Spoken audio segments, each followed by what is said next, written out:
Hello, hello, je suis ravie de vous retrouver pour les messages de l'univers du 1er au 6 juillet. Nous quittons le mois de juin et nous accueillons le mois de juillet. Mois de juillet intéressant qui est la transition entre l'introspection du Cancer et la lumière du Lion, l'extraversion du Lion. Et donc, nous allons avoir un mois très intéressant, très chargé en événements. De toute façon, il faut savoir qu'il va y avoir plusieurs planètes qui vont être rétrogrades, comme Saturne, comme Neptune. C'est vrai que nous allons, comme tous les mois, une nouvelle lune et une pleine lune. C'est un mois numérologique 7 qui amène justement à l'introspection, qui représente bien le Cancer. C'est vrai que le 7 représente la sagesse, c'est le chercheur spirituel. Si vous avez un chemin de vie comme moi 7, vous êtes de ceux qui cherchaient le sens caché des choses, qui allaient au-delà des évidences, qui avaient besoin de comprendre les leçons de vie. Et donc ce mois 7 va nous permettre de nous recentrer sur l'intérieur, de méditer, de lire, d'essayer de comprendre, d'apprendre, de nous reconnecter à notre spiritualité. Nous allons démarrer la semaine, et plus particulièrement le 2 juillet, avec le premier quartier de lune en Balance. C'est le premier quartier de lune après la nouvelle lune. Nous avons eu une nouvelle lune en Cancer. Et donc là, nous avons Soleil Cancer, Lune Balance, qui est à 11 degrés 10. C'est un point de tension, puisque le Soleil et la Lune sont en carré, comme on dit. Et c'est une tension par contre créative. Ça va être une impulsion pour agir, pour ajuster, équilibrer. C'est une recherche d'harmonie, donc de rééquilibrage de ce qui n'est plus harmonieux. Donc c'est un besoin de justice et de recherche d'équilibre dans les relations amoureuses, amicales. C'est le besoin de trouver la paix intérieure et sociale. Alors, lorsque l'on atteint ce premier quartier de lune, c'est le moment d'ajuster vos vœux et de voir si vous avez pris les bonnes décisions ou quelles sont les décisions que vous devriez prendre. Alors, ce que vous avez rêvé, ce que vous avez demandé en tant que vœu à la nouvelle lune, doit commencer à se cristalliser. Donc à vous de voir si les choses avancent comme vous le désirez. Le 4 juillet, nous aurons une conjonction Vénus-Uranus. C'est intéressant dans le sens où la conjonction, c'est que les deux planètes sont au même degré du même signe. Donc elles sont l'une sur l'autre en fait. Et donc Vénus rejoint Uranus dans le signe du Taureau à 29 degrés 52. Alors, c'est l'amour qui rencontre Uranus, le dieu du tonnerre, les éclairs dans le ciel. Alors, attention, Vénus est la planète de l'amour, de la beauté, des plaisirs, mais aussi de tout ce qui est lié aux finances.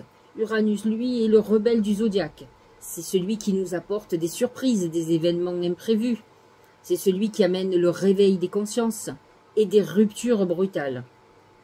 Alors, dans le signe du Taureau, qui est un signe de terre, qui est tactile, sensoriel, mais qui va être bousculé par Uranus dans son besoin de sécurité. Alors, qu'est-ce qui peut se passer ce jour-là?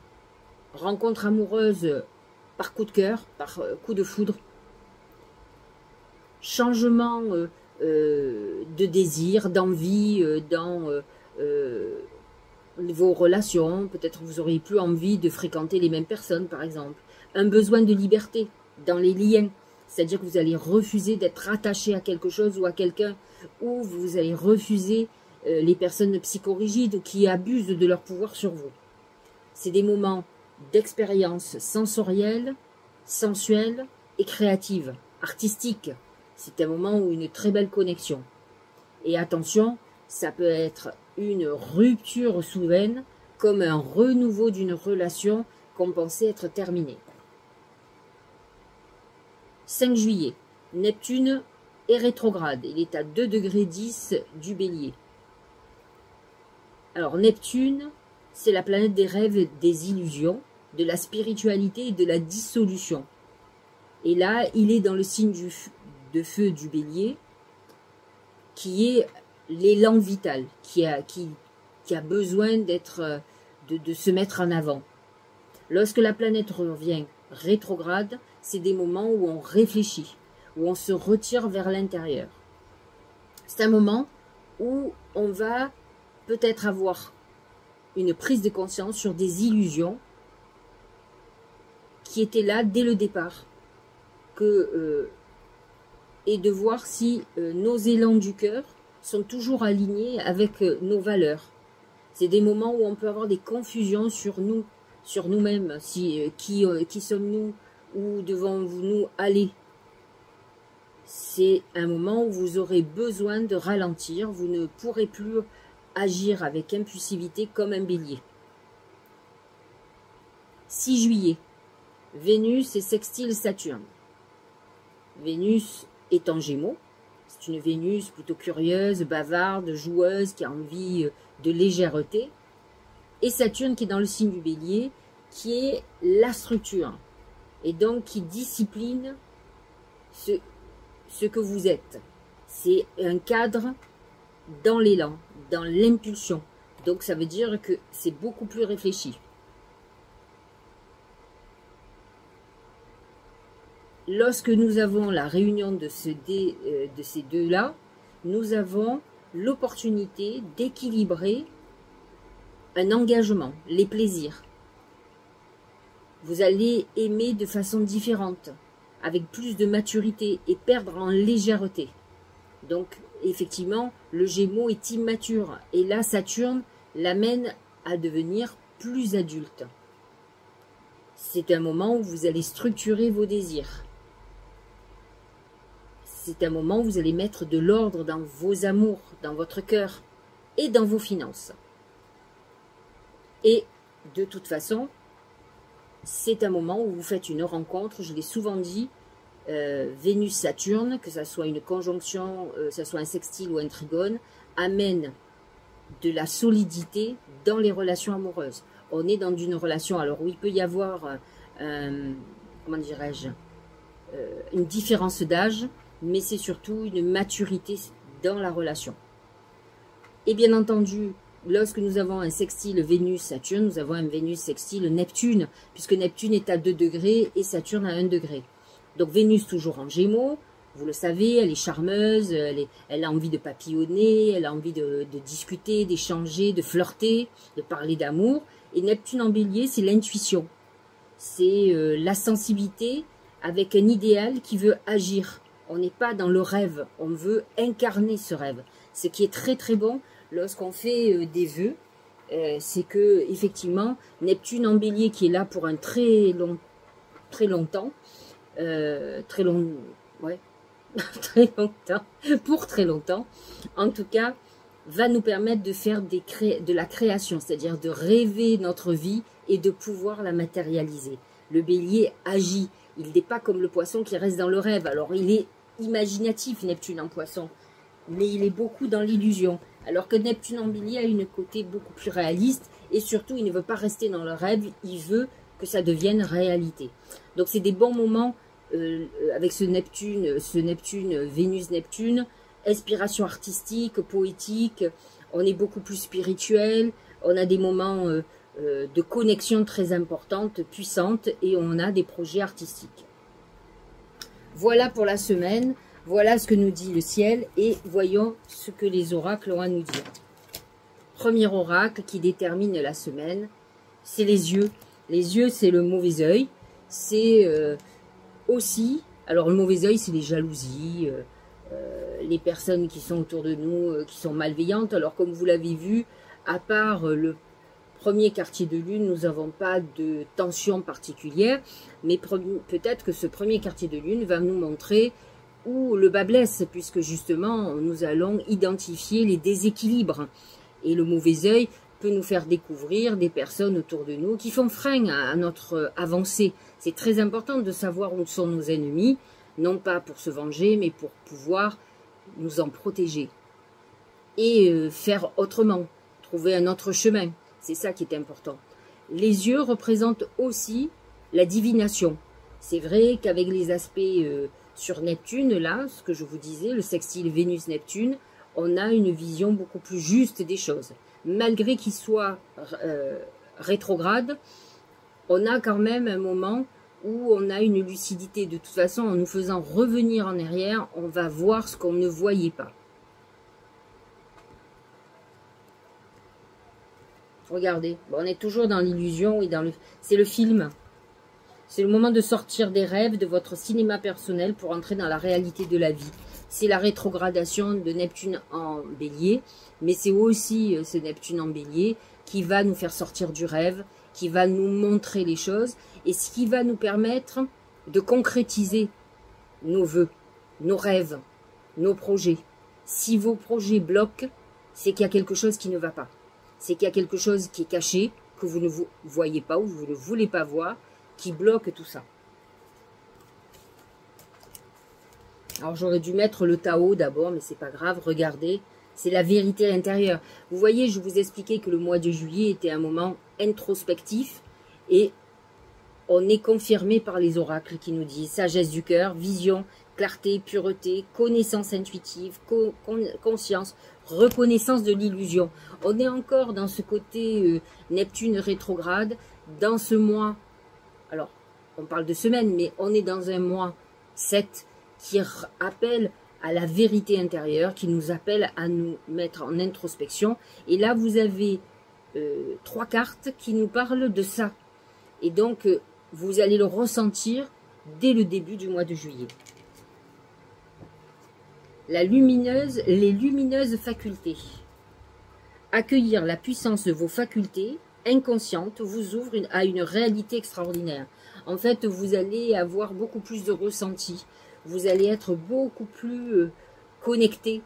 C'est ça qui est très intéressant cette semaine, où on va ressentir vraiment notre potentiel et ce que l'on ressent vraiment. C'est ce Neptune en Bélier va faire ressurgir nos perceptions. Et lorsqu'il va être rétrograde, il va nous mettre face à ces perceptions et nous montrer notre capital, ce que nous possédons en nous, et c'est ce qui va nous montrer le chemin ensuite. Donc vous allez le sentir dès la première semaine. Gratitude, au pluriel d'ailleurs. Ton cœur t'invite à mettre en lumière tes 3 gratitudes de ces dernières 24 heures. Alors, quelles sont les 3 gratitudes? Ferme les yeux, fais le vide et laisse-les s'imposer à toi comme une évidence. Alors, si vous deviez remercier sur 3 choses, qu'est-ce que vous devriez faire? Qu'est-ce que vous, à quoi ou à qui devriez-vous, qu'est-ce que vous avez envie de dire à l'univers, de le remercier? De quoi? C'est très important d'y réfléchir. Regardez, c'est l'été, bah, c'est la période dans laquelle on est. Hein. Tout ce que vous souhaitez sera vôtre cet été. On est quand même dans un message fort de nos anges gardiens là, qui nous dit que cet été, on a la réalisation de nos désirs. C'est-à-dire que les désirs que vous avez faits à la nouvelle lune du 25 juin sont en phase de se réaliser cet été. Alors peut-être pas dans le mois, mais peut-être dans les 2 mois qui arrivent. Alors c'est intéressant, puisque c'est le message de vos anges gardiens qui vous disent ça. C'est important de voir ce qui est en train de se concrétiser, comment les choses vont prendre tournure pour vous. Nous allons regarder pour chacun d'entre vous, c'est-à-dire chaque signe astrologique. Moi, je regarde surtout le soleil et l'ascendant, qui sont primordiaux. Je ne regarde pas sur la lune, pour être honnête avec vous, parce que la lune n'a que des effets effectivement quotidiens et pas sur les grands événements. Maintenant, elle amène la sensibilité de chaque jour et les aspects qu'elle fait avec chaque planète, bien entendu. Allez, Bélier, c'est le poignard. Le poignard qui représente la trahison. Vous pouvez cette semaine vous sentir trahi. Mais le poignard représente aussi la coupure. Alors la rupture, rupture amoureuse, rupture professionnelle, mais aussi le lien que vous coupez, le lien toxique que vous coupez. C'est vrai qu'avec la rétrogradation de Neptune, vous allez faire des prises de conscience très importantes de ce qui bloque dans votre vie, de ce qui fait que vos rêves ne peuvent pas se réaliser. Et donc vous avez certainement quelque chose encore à régler que vous n'avez pas réglé dans votre vie et que vous devez le faire. Donc soyez-en conscient. Je ne dis pas que c'est simple. Parce qu'on peut en être conscient, vous allez me dire, bah, je sais ce qu'il faut que je fasse. Il faut que je divorce, il faut que je fasse ci, il faut que je fasse là. Bien sûr, je ne suis pas à votre place. Mais, vous savez, le temps perdu ne se rattrape jamais. C'est très important, à un moment donné, d'avancer. Alors, vous avez la chance que, actuellement, Neptune en bélier est rétrograde. Donc, il est moins dans l'action. Il est dans la réflexion. Faut-il que cette réflexion soit porteuse d'action par la suite, que cette phase d'introspection apporte de l'eau à votre moulin, comme on dit, et qu'elle vous permette de rompre avec ce qui est mauvais pour vous et qui est comme un boulet à la jambe. Le grand pouvoir, ah, ça c'est pour vous. Force de caractère, bon, on sait, c'est pour ça que je vous dis ça, on sait que les béliers, on peut avoir des moments de faiblesse ou des moments où ils ne peuvent pas. Et puis ensuite, ils ont vraiment des moments de force, de puissance, autorité, dignité, influence, confiance en soi, direction, condition maximale, puissance. Vous avez tous les atouts pour vous. Et donc, vous allez être dans une période où vous allez prendre, comme on dit, le taureau par les cornes et que vous allez avancer. On n'y est peut-être pas encore, mais n'empêche que pendant cette introspection, vous allez sentir la puissance qui est en vous. Taureau et ascendant taureau. C'est l'écureuil. L'écureuil, c'est des moments où on fait très attention à ses finances. Alors c'est vrai que Neptune et Saturne en bélier sont dans votre maison 12. Ça c'est sûr. Maintenant, ce qui va être intéressant, c'est l'aspect de conjonction, si je ne m'abuse, Vénus-Uranus pour vous, qui est dans votre signe. Alors certes, qui ne touche que les derniers décans. Derniers décans du taureau, presque ceux qui sont gémeaux, ceux du 20 mai. Mais c'est des moments où effectivement vous pourriez avoir des rentrées financières. Mon conseil avec l'écureuil, c'est de mettre des sous de côté. Payez vos dettes si vous en avez, mais surtout mettez de côté. Vous devez engranger s'il y a le message qui a une très très bonne raison. Mordre à travers. Ça représente un bélier, le dragon. Accomplissement d'actions décisives, rétablissement de l'ordre, usage sensé de la force, justice, dévouement tenace à la tâche. C'est vrai que vous êtes dans une période où peut-être vous attendez le résultat d'une procédure juridique. Vous avez besoin d'une justice. Si vous avez fait partie de ces taureaux qui ont été frappés par une injustice, par la justice tout court, si vous avez cette procédure, eh bien, vous êtes dans une période où vous demandez justice et vous allez certainement l'obtenir. Donc, c'est une période clé, intéressante et importante. Gémeaux et ascendant Gémeaux, c'est la chouette. La chouette, c'est celui qui voit au-delà de l'évidence. C'est celui qui va voir la vérité. C'est celui qui voit dans le noir. C'est le visionnaire. C'est vrai que les Gémeaux peuvent être très visionnaires. Ils sont connectés de toute façon. Et donc, vous avez Vénus dans votre signe qui va être très en harmonie avec certaines planètes comme Saturne et Neptune. C'est vrai que la chouette représente un messager. Vous allez avoir des nouvelles qui vont vous apporter de la clarté dans votre vie, qui vont vous faire comprendre des choses. C'est des choses très cachées. Ça peut être un complot que vous découvriez, quelque chose qui vous perturbe, mais qui va être au grand jour. La révolution. Transformation, changement radical, abandon de ce qui est vieux pour faire place à la nouveauté, bon en avant. Vous pourriez être dans une phase, là, cette semaine, de volonté de vie qui change, de vouloir vous libérer de quelque chose qui est quand même problématique, qui est lourd pour vous. Et c'est vrai que vous allez être dans cette phase pour vous libérer. Ça va être très important pour vous de passer à autre chose, de changer de vie, d'arrêter certaines choses, de quitter un lieu par exemple. Cancer et ascendant Cancer. C'est le singe. Le singe, c'est le roublard. C'est celui qui qui va un peu vous escroquer financièrement. Alors c'est jamais des trucs très lourds, mais quand même, c'est le gentil manipulateur. Moi je l'appelle ça comme ça.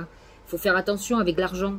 Ne vous amusez pas cette semaine à investir. Alors malgré qu'il y a une très bonne conjonction Vénus-Uranus, qui est dans le signe du Taureau, qui est en harmonie avec votre signe, mais qui touche que les derniers décans, ceux qui sont presque lions, hein, pour vous. Mais faites attention aux finances. Vous pourriez avoir quelqu'un qui vous manipule, qui vous a menti.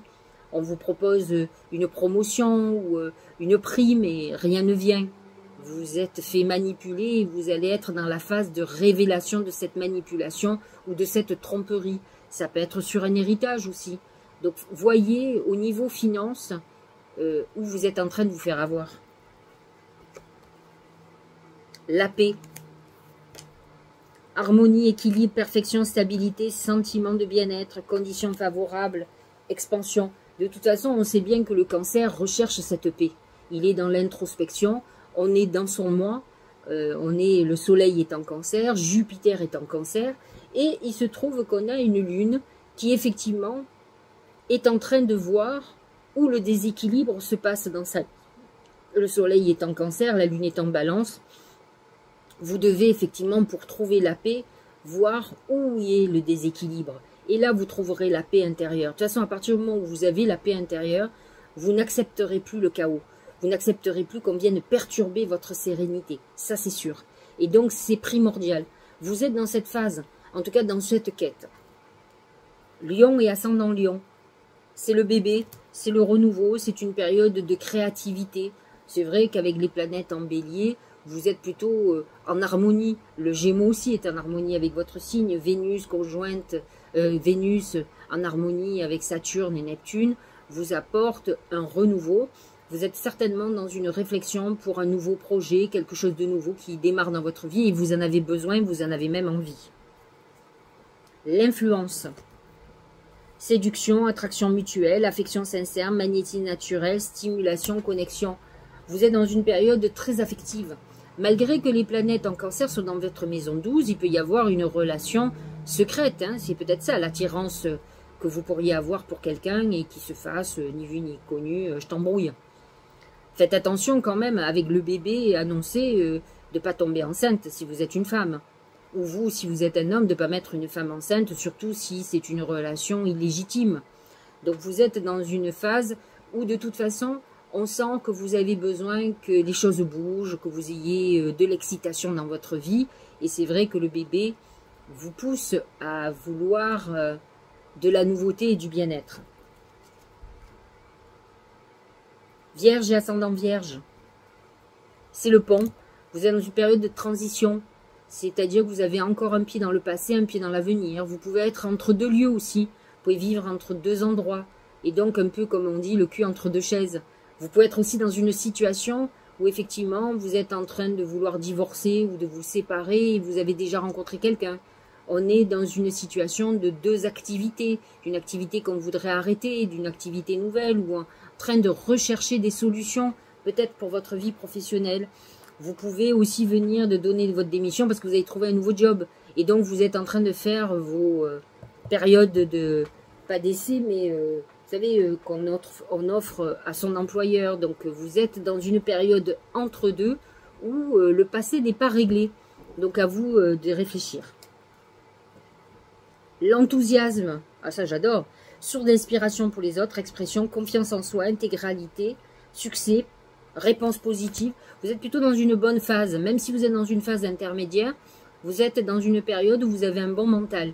Et donc, ça vous prépare à l'avenir. C'est-à-dire que vous avez déjà une très belle projection. N'oubliez pas, c'est vrai que c'est un peu comme les gens qui, dans leur tête, ont déjà déménagé, mais ils n'ont toujours pas vendu leur maison. Préparez le départ, mais ne vous dites, n'abandonnez pas votre maison, n'abandonnez pas les choses. Vous n'êtes pas parti. Donc, à vous de savoir trouver un juste équilibre. C'est très bien d'être très positif, de se préparer à l'avenir, mais pas d'oublier que vous n'avez pas clôturé le passé et qu'il est loin d'être clôturé. Donc, réglez ce que vous avez à régler avant déjà de galoper vers l'avenir qui n'est pas encore là. Balance et ascendant Balance. C'est l'éléphant. L'éléphant, c'est une période de dur labeur où on travaille beaucoup. Alors, ce quartier de lune, ce premier quartier de lune est dans votre signe. Il vous demande de réajuster le tir, de trouver où sont les déséquilibres et de réharmoniser tout ça.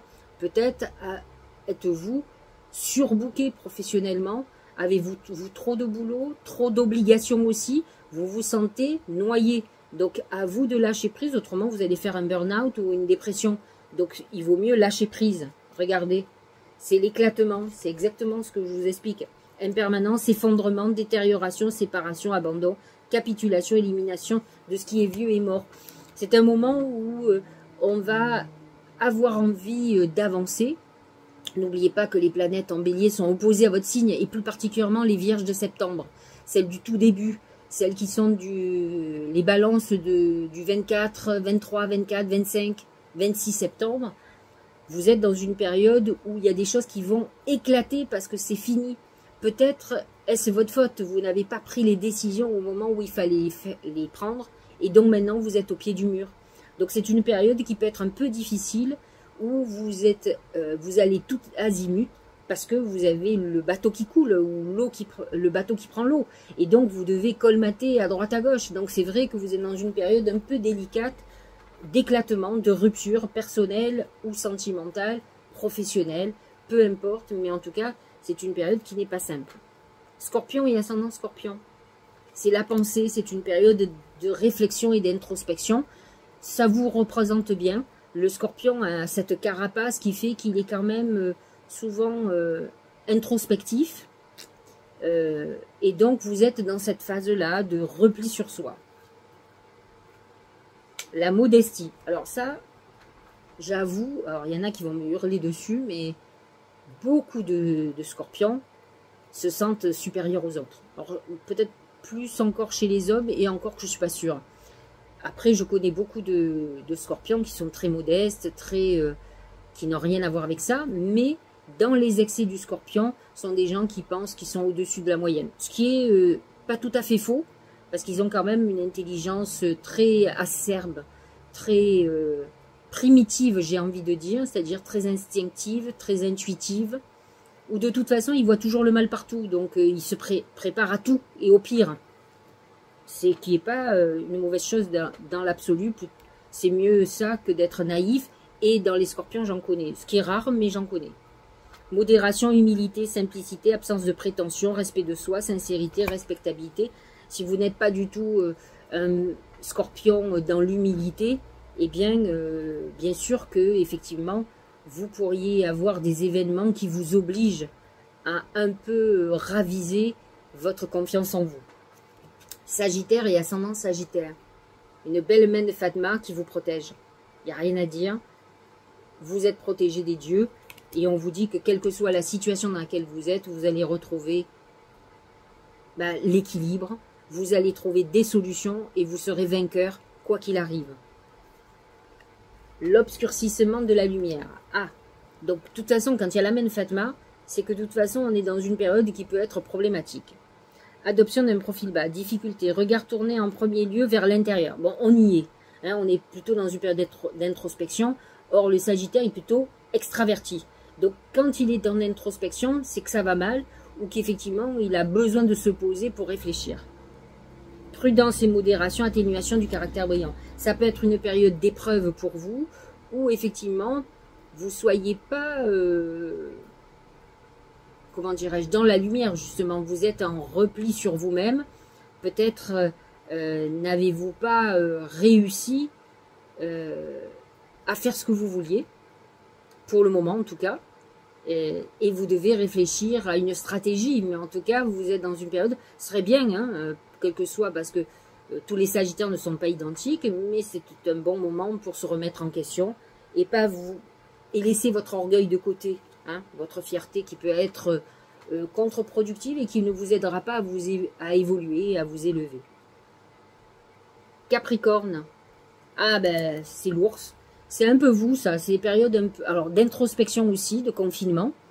Mais c'est aussi des coups de gueule. Vous pouvez être très en colère, mais ça peut être une période où on est en repli sur soi. La grâce. Parure, élégance, mise en évidence de la beauté extérieure, reflet de l'intérieur, vanité, charisme, expression de soi. Vous êtes aussi dans une période où les gens vous écoutent, où vous êtes dans une période où vous êtes en grâce, comme on dit, c'est-à-dire que les gens ont envie, vous sollicitent, ont envie de travailler avec vous, ou vous draguent, vous êtes dans une période de séduction. Donc ça, c'est plutôt bien, ça veut dire que le mois de juillet s'annonce très très bien. Verseau, c'est le soleil, période de rayonnement, d'épanouissement, vous êtes dans une très bonne période, donc ça c'est plutôt bien. Et regardez le deuxième, c'est la poussée vers le haut, on est dans une période ascensionnelle, d'évolution de vos projets, d'évolution de vos finances, d'évolution de vos relations amoureuses, vous avez le vent en poupe et ça c'est plutôt bien. Évolution constante, gain de confiance, acceptation de défis, promotion, reconnaissance et j'insiste dessus puisqu'il est sorti le soleil c'est votre rayonnement. Donc c'est des moments de reconnaissance, que ce soit par le travail, que ce soit si vous êtes artiste, c'est un moment de gloire très important. On est dans une période très positive cette semaine pour les Verseaux. Poisson et ascendant Poisson, c'est les mains. Les mains, c'est la fraternité, c'est l'aide, c'est le coup de main qu'on vous donne, le coup de pouce, l'aide que vous demandez. C'est la réconciliation, c'est les retrouvailles. Ça peut être une réconciliation après une rupture amoureuse, mais en tout cas, où c'est l'amitié qui est mise en avant pour vous. La communauté, je trouve que ça correspond bien aux Poissons, ça. Gentillesse, respect mutuel, but commun, interdépendance, accord, lien renforcé. On est plutôt dans une phase plutôt douce et agréable cette semaine. Donc, on est dans une période où on va avoir envie de sortir, de trouver, de voir des amis, des gens qui sont bienveillants avec vous. Donc, peut-être avez-vous refait votre cercle d'amis. En tout cas, c'est ce qui ressort fortement. Et ce sont ces gens-là que vous allez côtoyer, fréquenter. Voilà, j'espère que cette guidance vous aura éclairé. Je vous souhaite une très très bonne semaine.